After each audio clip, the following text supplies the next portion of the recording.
थोडं पुढे घ्यायचंय. हां.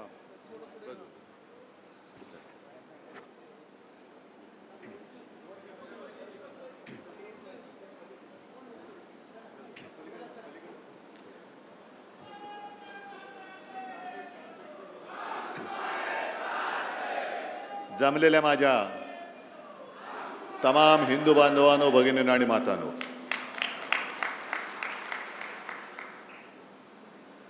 पावसाळ्याची नुकती सुरुवात होते. पावसाळा लांबला होता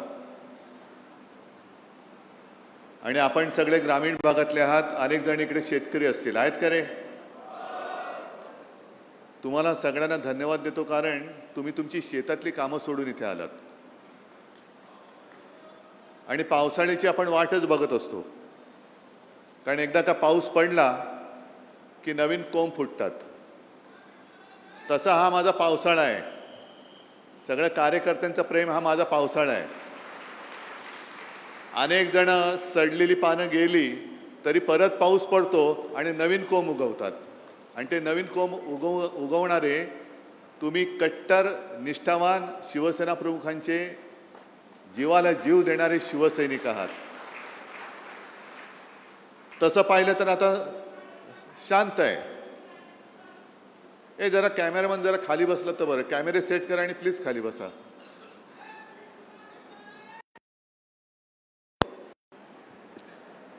पहिला गद्दाराचा समाचार गेला,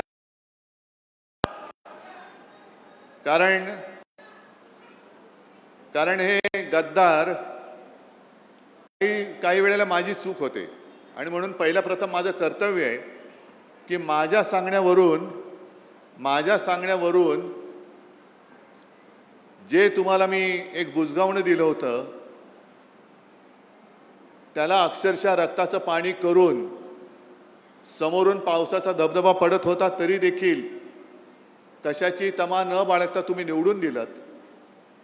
त्याच्याबद्दल मी तुमच्या सगळ्यांची तर माफी मागतोच, पण तमाम या यवतमाळ आणि वाशिम लोकसभा मतदारसंघातील मतदारांची माफी मागतो की तुम्ही केवळ आणि केवळ शिवसेना प्रमुखांचा चेहरा आणि माझा शब्द या भरोश्यावरती या गद्दाराला निवडून दिला होता.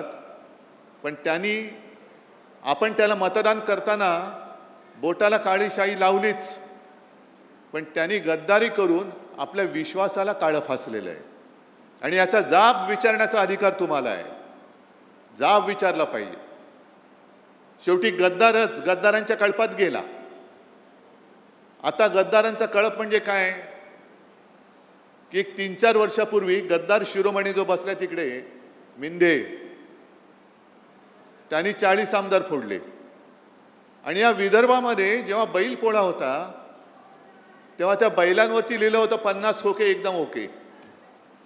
आता मला सांगा, तेव्हा आमदाराचा भाव 50 असेल, 50 खोके, तर खासदाराचा किती असेल?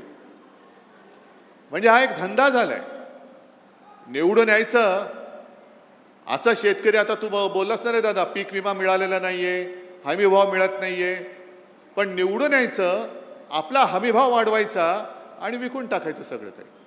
मी मुद्दामून एक क्लिप इकडे ऐकवणार आहे तुम्हाला की शेवटी फसगत कशी होते. एक मिनिट थांबा. हे गद्दार खासदार त्यावेळेला काय बोलले होते, कुठे गेले? थांबा. आणि त्या जेव्हा हिंदू हृदय सम्राट वंदनीय बाळासाहेब ठाकरेंचं एक वाक्य मला आजही आठवते की मी वयाच्या 15व्या वर्षी शिवसैनिक झालो आणि त्यावेळेस त्यांनी मला ते कानावर आहे की जेव्हा कोणी संकटात असेल तेव्हा जात पात धर्म न पाहता त्याच्यासाठी आपण धावून गेलं पाहिजे. आज शिवसेना संकटात होती. माझी आई 83 वर्षाची होती. तिनं सुद्धा सांगितलं की शिवसेनेसाठी आपल्याला जायचं. थोडेसे गदगद झालेले आहात आईची आठवण काढून. तर हो, आता आईची आठवण आलेली आहे. मला सांगितलं होतं शिवसेनेला सहकार्य करत, म्हणून आज मोठ्या प्रमाणावर त्या ठिकाणी आईचं स्वप्न तुम्ही पूर्ण करताय आणि म्हणून तुम्ही ठाकरेंबरोबर उभे राहिले. हो, बिलकुल ठाकरे साहेब.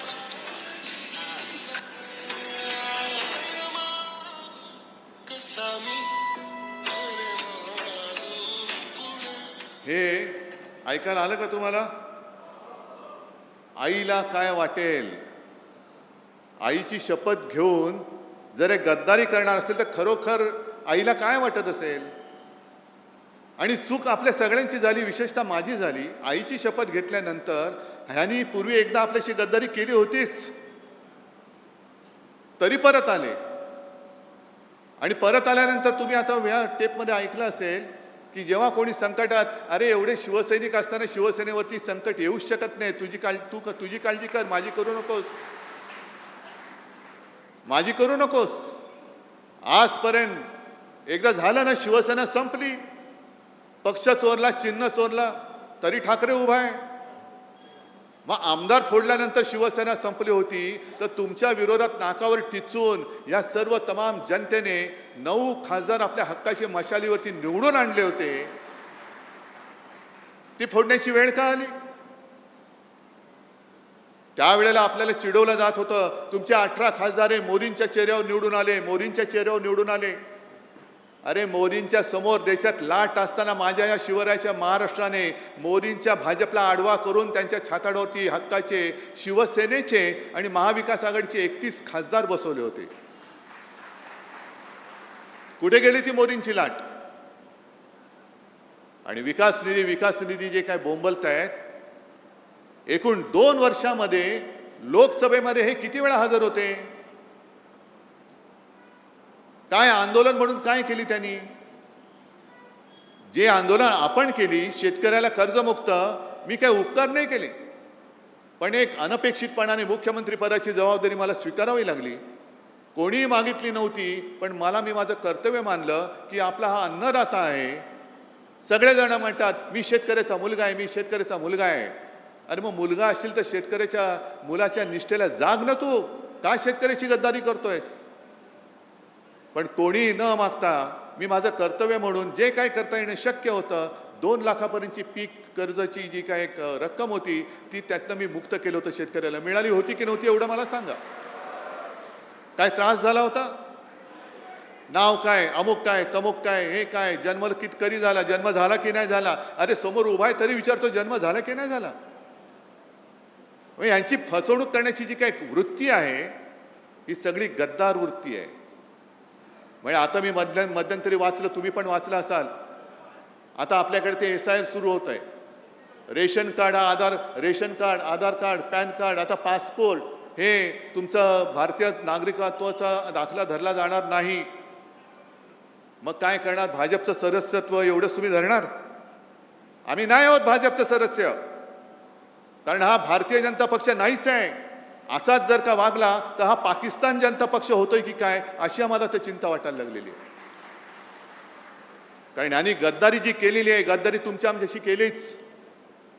गद्दारी स्वतःच्या आईबरोबर केले, गद्दारी शिवसेनेबरोबर केले, गद्दारी तुमच्याबरोबर केले. आणि एवढंच नव्हे तर जो उल्लेख आता संजय राऊत यांनी केला, राम मंदिराच्या दानपेटीतले पैसे चोरले जात आहेत, चांदीच्या विटा चोरल्या गेल्या आहेत. शिवसेनेने देणगी दिली होती, तिचं काय झालं माहिती नाही. चांदीच्या विटा दिल्या होत्या, त्याचं काय झालं माहिती नाही. शिलापूजन, स्वतः शिवसेना प्रमुख गावोगावी फिरले होते, यवतमाळमध्ये सुद्धा आले होते. तिकडे सगळीकडे पूर्ण महाराष्ट्र शिवसेना प्रमुखांनी पिंजून काढला होता. राम मंदिर वही बनाएंगे, काय एक वातावरण झालं होतं. आणि तमाम हिंदूंना यांनी सगळ्यांनी साथ घातली होती. हिंदूंच्या भावनेशी गद्दारी करणारे हे भारतीय जनता पक्ष आहे. आज हा हिंदुत्वाचा अपमान आहे.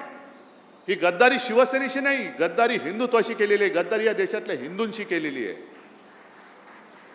जाब फक्त या गद्दाराला विचारून नाही चालणार, जाब भारतीय जनता पक्षाला विचारावं लागेल. आपल्याकडे काय होते की जेवढ्याच तेवढं करून आपण विसरून जातो. ज्याप्रमाणे विधानसभेत आपलं सरकार यांनी पाडलं, गद्दारी करून पाडलं. 2.5 वर्ष तुम्ही राग तुमचा धुमसट ठेवला होता आणि तो राग त्यांना लोकसभेमध्ये दाखवून दिला. यांना काय वाटतंय की आता काही नसताना काही केलं तरी चालतंय. लोकांची स्मरणशक्ती किती आहे? किती आंदोलन करतील? 1 आठवडा करतील, 1 महिना करतील, 2 महिने, 3 महिने, 6 महिने, 3 वर्षांनी जेव्हा निवडणूक येईल तेव्हा आम्ही बघू. नाही, हा राग विश्वासघाताचा जो राग आहे तो धुमस्था ठेवला पाहिजे. तुम्हाला जी मतं दिलेली आहेत ती जनता ही जिवंत माणसं आहेत. त्यांच्या न्याय हक्कासाठी म्हणून तुम्हाला मतदार तिकडे त्यांनी खासदार बनवून पाठवलं होतं. आणि विकास निधी कोणाला लागतोय? विकास निधी फक्त काय भाजपच्या बापाच्या मालकीचा आहे का? भाजपच्या विरुद्ध जे खासदार निवडून आले तिकडे भाजपचे मतदार नाही आहेत. आणि भाजपच्या विरोधात ज्यांनी मतदान केली ती जनता माझ्या समोर आहे. पूर्ण राज्यभर पसरलं, देशभर पसरलेली आहे. ही जनता तर काय पाकिस्तानमधून आलेली नाही ना. आणि मग विकास निधीसाठी जर का काम अडलं असतं तर जो उल्लेख आपल्या आमदार साहेबांनी केला, देरकर साहेबांनी केला, तुकडोजी महाराज, गाडगे महाराज यांना का विकास निधी लागला नाही? गाडगे महाराजांनी सुद्धा इकडे या विदर्भात खूप काम केलं. दशसूत्र त्यांची प्रसिद्ध आहे. जो भुकेला असेल त्याला अन्न देणं, जो तहानलेला असेल त्याला पाणी देणं, ज्याच्याकडे घर नाही त्याला घर देणं, ज्याच्याकडे वस्त्र नाही त्याला वस्त्र देणं आहे. आणि त्यांनी उभं केलं, एक समाजकार्य उभं केलं, स्वच्छता मोहीम राबवली. कुठे विकास निधी वाचून त्यांचं काम अडलं होतं? कोणतेही सत्तापद त्यांनी भोगलं नव्हतं. ना कधी आमदार झाले होते, ना कधी खासदार झाले होते. पण लोकांना शिक्षण दिलं म्हणून इतक्या वर्षानंतर सुद्धा लोक मुख्यमंत्री किंवा या गद्दाराला मानण्याच्या ऐवजी गाडगे महाराजांना नमस्कार करतात, तुकडोजी महाराजांना नमस्कार करतात. तुकडोजी महाराजांना सुद्धा राष्ट्रसंत म्हणतो. का म्हणतो आपण? आज आपण सगळे हिंदू म्हणून जय श्रीराम म्हणतोच, जय शिवराय सुद्धा बोलतो, हर हर महादेव सुद्धा म्हणतो. तसंच तुकडोजी महाराजांची जी काही भजनं होती त्या भजनातनं त्यांनी एक राष्ट्रभक्तीचं बीज रोवलं. ते या विदर्भामध्ये रोवलं आहे. त्यांच्याकडे पैसा अमाप आहे, साधन सामुग्री अमाप आहे. आमच्याकडे काय आहे? आमच्याकडे जिवंत माणसं आहेत. आणि तुकडोजी महाराज जे बोलले होते, तुकडोजी महाराज जे बोलले होते, जे शब्द, कदाचित शब्द मला आता पूर्ण शब्दाच्या आठवणार नाही. पत्थर सारे बॉम्ब बनेंगे, भक्त बनेगी सेना, झाडू झडेले शस्त्र बनेंगे, नाव लगेगी किनारे. काय नाही तर आहेत ना, दगड आहेत ते बॉम्ब बनतील. सगळी माझी भक्तांची सेना आहे, ते सैन्य होईल. हातामध्ये जे काही आहे ते शस्त्र होईल. आणि त्यातनं आपल्याला स्वातंत्र्य मिळालेलं आहे. स्वातंत्र्य हे निवडणूक जिंकून मिळालेलं स्वातंत्र्य नाही आहे, तर इंग्रजांशी लढून मिळवलेलं स्वातंत्र्य आहे. मग तेव्हा लोकमान्य टिळक बोलले असते काय करणार, विकास निधी मिळत नाही. महात्मा गांधी बोलले असते विकास निधी मिळत नाही. कशाला? आज जे तिकडे बसलेत फोडाफोडी करणारे त्यांनाच मी विचारतोय. अटलजी तर गेले, अडवाणी साहेब आज त्यांना तुम्ही अडगळीत टाकले. काँग्रेसशी लढत असताना यांना कधी विकास निधी चणचण भासली नाही ती? अटलजी आणि अडवाणीजी तरी जर त्यांनी असं म्हटलं होतं आम्ही आता काँग्रेसमध्ये जातो कारण आम्हाला विकास निधीच मिळत नाही, तर मोदींचा राजकीय जन्म झाला असता का? अमित शहाचा राजकीय जन्म झाला असता का? आणि यांना फोडाफोडी का करायचे? तर तोच की तुमचे प्रश्न, तुमच्या प्रश्नापासून तुमचं दुर्लक्ष झालं पाहिजे. पीक विमा नाही मिळाला तरी चालतंय, तुम्हाला दुसरं काहीतरी दिलं का तुम्ही त्याच्या मागे लागता. शेतकऱ्याला हमी भाव नाही मिळाला तरी चालतंय, त्याला दुसरं काहीतरी दिलं का तो त्याच्या मागे लागतो. त्याचं आयुष्य हे नेहमी संकटातच राहिलं पाहिजे. तो जोपर्यंत संकटात आहे तोपर्यंत तो माझ्या दारात उभा राहणार. ही परिस्थिती आता बदलायला पाहिजे. हा गद्दार जिथे सापडेल तिकडे तुम्ही त्याला जा विचारलं पाहिजेस, मी तुला निवडून आणलेस का तू माझ्याशी गद्दारी केलीस? मी माझ्या रक्ताचं पाणी केले, मी माझं रक्त आटवलेलं आहे. समोरनं पैसे अरे आत्ता तुला मिळतायत, त्यावेळेला मला सुद्धा जर पैसे मिळाले असते तर मी सुद्धा तुला पाडू शकलो असतो.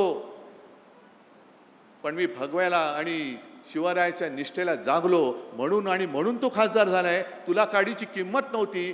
तू बोल, तू गद्दारी का केलीस?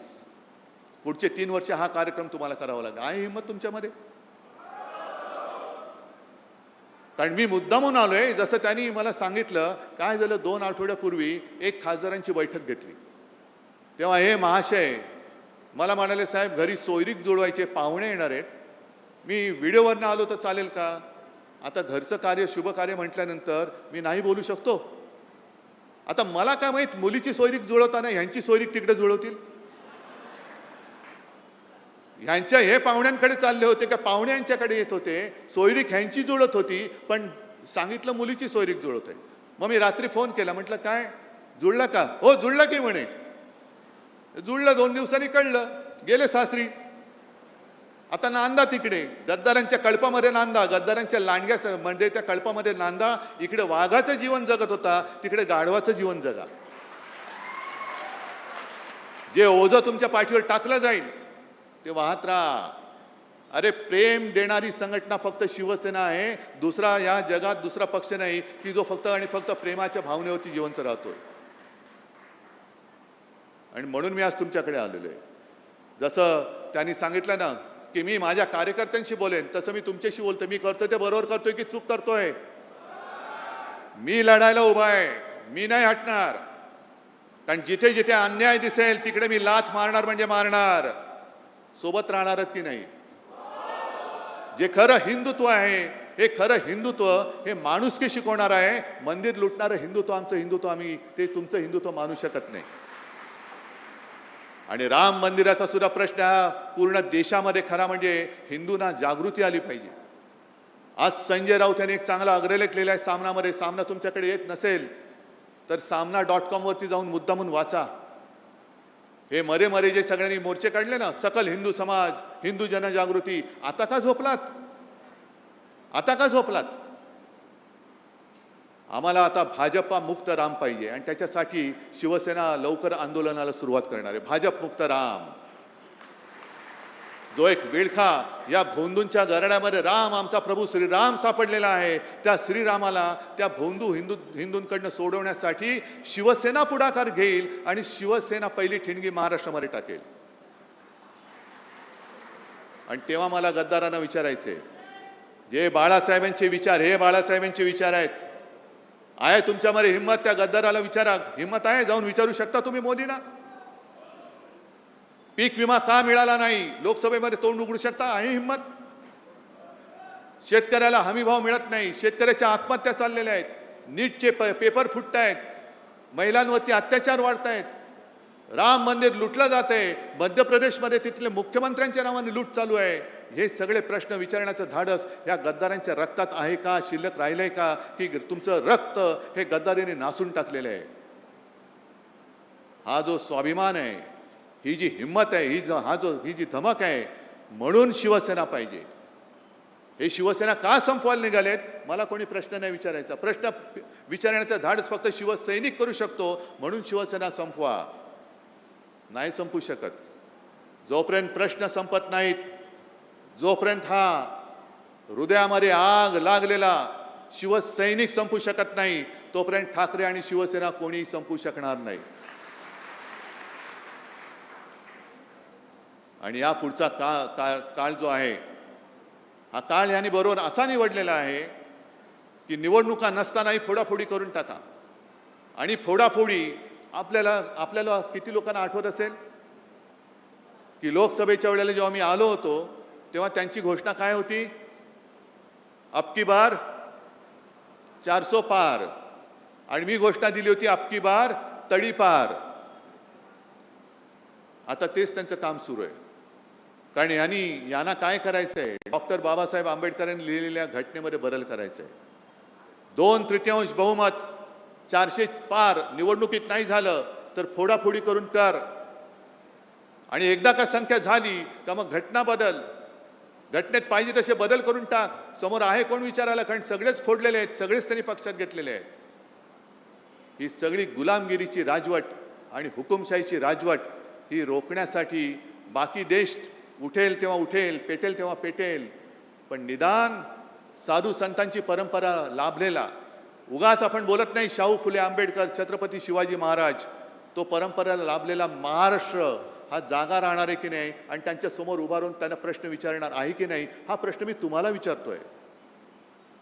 हे काम एवढं सोपं नाहीये. नुसतं गद्दार झाला म्हणून त्याला 4 शिव्या दिल्या नाही. त्यांनी गद्दारी का केली? तर तुमचं स्वातंत्र्य हिरावून घेण्यासाठी तो त्या गद्दारांच्या कळपात सामील झालेला आहे. तुमचं स्वातंत्र्य तुम्ही कोणाला असं हिरावून देणार आहात?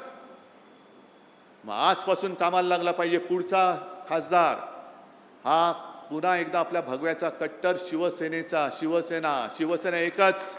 गद्दार सेना म्हणजे शिवसेना नाही. कोणी उपरा आला आणि कोणाचंही नाव कोणाला दिलं आम्ही मानायला तयार नाही, उपऱ्याला मानायला तयार नाही. शिवसेना फक्त एकच, भगवा फक्त एकच. आणि त्या भगव्याचा शिवसेनेचाच खासदार 2 वर्षांनी 3 वर्षांनी, कारण हिंमत तर होणार नाही राजीनामा देण्याची. जेव्हा केव्हा निवडणूक होईल तेव्हा परत आपला खासदार निवडून आणण्यासाठी आजपासून तयारीला लागा. आहे तयारी? जरा जोरात सांगताय? नाही, एवढा जोर आला पाहिजे की छप्पर उडाला पाहिजे, दिल्लीपर्यंत पोहोचला पाहिजे हा आवाज. बोला एकदा. चला, तुम्हाला सगळ्यांना मी खास धन्यवाद देतो आणि नम्रपणाने सांगतो की जोपर्यंत तुम्ही माझ्यासोबत आहात तोपर्यंत मी कोणाला घाबरत नाही. जोपर्यंत तुम्ही माझ्यासोबत आहात तोपर्यंत कोणी किती प्रयत्न केले तरी ठाकरे काय शिवसेना ही कोणी संपू शकणार नाही. आणि तो विश्वास माझ्यात आहे आणि त्या विश्वासाच्या जोरावर या अन्यायाला तोडून फोडून टाकल्याशिवाय मी राहणार नाही. एवढं एक वचन मी आपल्याला देतो आणि आपली रजा घेतो. जय हिंद, जय महाराष्ट्र.